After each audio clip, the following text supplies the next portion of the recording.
चलते चलते फिर कहाँ गए सपनों के बादल हर सू छा गए चलते चलते फिर कहाँ गए सपनों के बादल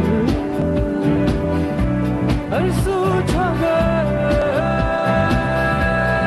आगे ही आगे हर दौड़ भागे छोड़ाए है दुनिया पीछे दिल मेरा झूमे आसमां को चूमे अब होश है ना कुछ पता ओ पिया पिया पिया लगे ना जिया जिया जिया ओ पिया पिया पिया लगे ना जिया जिया जिया चलते चलते somebody was having a lot of fun.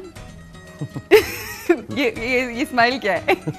मतलब I'm saying somebody was really enjoying Yes. the video. Yes. कैसा एक्सपीरियंस था?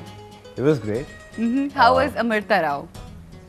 I think she's a great actress and बहुत कंफर्टेबल उन्होंने सेट पे रखा और सही। पूरे बैंड को और हम And लोगों very के साथ- professional. Yes, and वो बहुत मज़ेदार एक वीडियो बन गया और we were not expecting कि इस तरह का वीडियो शूट हो सकता है because you know बहुत जल्दी में 2-3 दिन में सारा शूट हो गया and the good thing about her was that you know she didn't have that attitude कि वो एक बहुत बड़ी एक्ट्रेस है और हम लोग पॉप स्टार्स हैं तो you know they don't work. Really, but don't you think pop stars of Pakistan huge? They Yes, are they are. huge. Yes, they are. इसमें Because वो- वहाँ पे पॉप म्यूजिक इंडस्ट्री की अगर हम बात करें तो टामा टामा जिसे कहते हैं ना कहीं कहीं कोई है और वो भी बस ठीक है but you know they're trying for it basically. हाँ, हाँ. But yes, that's true क्योंकि इंडिया में जाके आपको सही एहसास होता है कि वो पाकिस्तानियों की आर्टिस्ट की कितनी कदर करते हैं. सही. जिस तरह हम अरूज ये देखते हैं कि यहाँ पे अगर कोई इंडियन आ जाए एक्टर या एक्टर कोई भी पॉप आर्टिस्ट राइट तो हम हमेशा देखते हैं कि यार वो इंडिया से कोई एक्टर आ गया. हाँ, बिल्कुल. इसी तरह जब मैं ये बताना चाहता हूँ कि जब पाकिस्तान से कोई जाता है सही. नॉट ओनली जल Right. जितने भी और आर्टिस्ट हैं सिंगर्स हैं वो ऐसे ही उनको वेलकम करते हैं और they always give those artist priority on their local actors really और वो बहुत ज़्यादा इज्जत और वो बहुत ज़्यादा इस चीज़ का ख्याल रखते हैं. आई एम श्योर कि वो एक जो प्रोफेशनल लेवल है वो भी शायद वहाँ पे ज़्यादा है बट मैं ये कहना चाहूँगा कि पाकिस्तान में जितना टैलेंट है I mean we always may be short of resources may be but अगर रिसोर्सेज यहाँ पर हो I think we got the best talent. Pop हो एक्टिंग हो Absolutely. आप आजकल के ड्रामास देखें सब एक्टर्स को देखें वो एक पूरी मूवी बेसिकली होती है. एक्सीलेंट इस तरह बिल्कुल काम मैं करते तो I am really fond of our plays और कुछ एक बैड पैच आया था जब हम डुश डुश से बहुत ज़्यादा इन्फ्लुएंस हो गए थे but we are over it now so thank God. अच्छा वो आपने बात की ना कि जब आप जाते हैं इंडिया तो इतनी आपको इम्पोर्टेंस मिलती है इतनी ज़्यादा वो आपको अहमियत और इतनी इज्जत दे देते हैं कि जब वो वापस आते हैं तो लोग काफ़ी नाराज़ रहते हैं कि यहाँ पे तो कोई वैसी अहमियत नहीं है और इम्पोर्टेंस नहीं है. ये आपकी बात वैसे बिल्कुल ठीक है क्योंकि हम लोग तो 6-7 साल हो गए हैं now we are used to it and you know going there having protocols and सब चीज़ें यहाँ पे जब आते हैं तो वो उस तरह की चीज़ नहीं है. वो कहते हैं ना घर की मुर्गी दाल बराबर बिल्कुल ऐसे है. तो थोड़ा सा वो फैक्टर है यहाँ पे बट इंशाल्लाह वो भी ठीक हो जाएगा बेहतर हो जाएगा. आप काम अच्छा करते रहे तो यही लोग आपको स्टार्स बनाते हैं और कोई नहीं बनाता है. एंड आई एम श्योर कि हम में बहुत वो पोटेंशियल है कि we can actually you know defeat Indians in terms of work. जिस तरह पॉप म्यूजिक यहाँ का बहुत डोमिनेंट है वहाँ का बॉलीवुड बहुत ज़्यादा चलता है तो बस वो कहते हैं ना कि हमारी वो नीयत थोड़ी सी वो पॉजिटिव हमें सोचना पड़ेगा. अगर हम वो सोचना शुरू कर दें तो I think we can change everything. बिल्कुल बिल्कुल I totally agree with you. अच्छा आपके जब हम टैलेंट्स की बात करते हैं तो हर दफ़ा कोई ना कोई किसी न किसी टैलेंट से किसी न किसी चीज़ से आप हमें सरप्राइज कर देते हैं. दिस टाइम एक तो सबसे अहम चीज़ एक्टिंग और उसके बाद जो आपने डांस परफॉर्मेंस दी है कंट्री लव में दैट वाज अमेजिंग. किसने कोरियोग्राफी करवाई थी उसकी and how okay now question is एक तो किसने कोरियोग्राफी करवाई थी एक्टिंग ज़्यादा मुश्किल था या डांस जो था वो? Dance, Aruj, trust me, dance was very difficult. Really? And you know because acting तो वो तो देख के लोग बताएंगे बट मुझे इतनी अगर मुझसे कोई पूछे तो मुझे इतनी मुश्किल नहीं लगी. शायद वो इम्प्रोवाइजेशन थी डायरेक्टर अच्छे थे या कास्ट मेरी बहुत अच्छी थी वो सब फैक्टर्स वहाँ पे थे बट डांस में you are alone Oh yes. and you really have to practice hard. और उसमें फ़हीम जो है, पप्पू सम्राट, इन लोगों ने मिलके बहुत मेहनत की। और मैंने एक चीज़ सोची हुई थी कि मुझे ये लगता था कि ये शायद मैं नहीं कर पाऊंगा। I don't know dance, you won't be able to do this. Exactly, you know, you're just holding guitar and singing songs on stage. It's different, You don't have that experience. And just doing this, it's yes, different. Exactly, but that was the demand of the role कि उसमें ये चीज़ करनी है। ठीक है, कोई ऐसी situation थी जिसके ऊपर करना पड़ा वो? Yes, actually एक वेडिंग सीक्वेंस था। ठीक है। एंड मी एंड जैक, जो अंकल के बेटे हैं मेरे, हम दोनों बाहर से आते हैं, तो वो यहाँ का जो कल्चर और नॉर्म्स उसको बहुत अच्छे तरीके से इस प्ले में दिखाया गया है। और उसको मद्देनजर रखते हुए it was a wedding sequence, जिसमें जाके कुछ ऐसा लड़के और लड़कियों का थोड़ा सा वो आपस में कहते हैं ना टाकरा होना, that वो हमारी ट्रेडिशनल चीज होती है, वो एक ऐसी चीज है जिसके ऊपर बहुत सारी शादियां भी होती हैं। Exactly.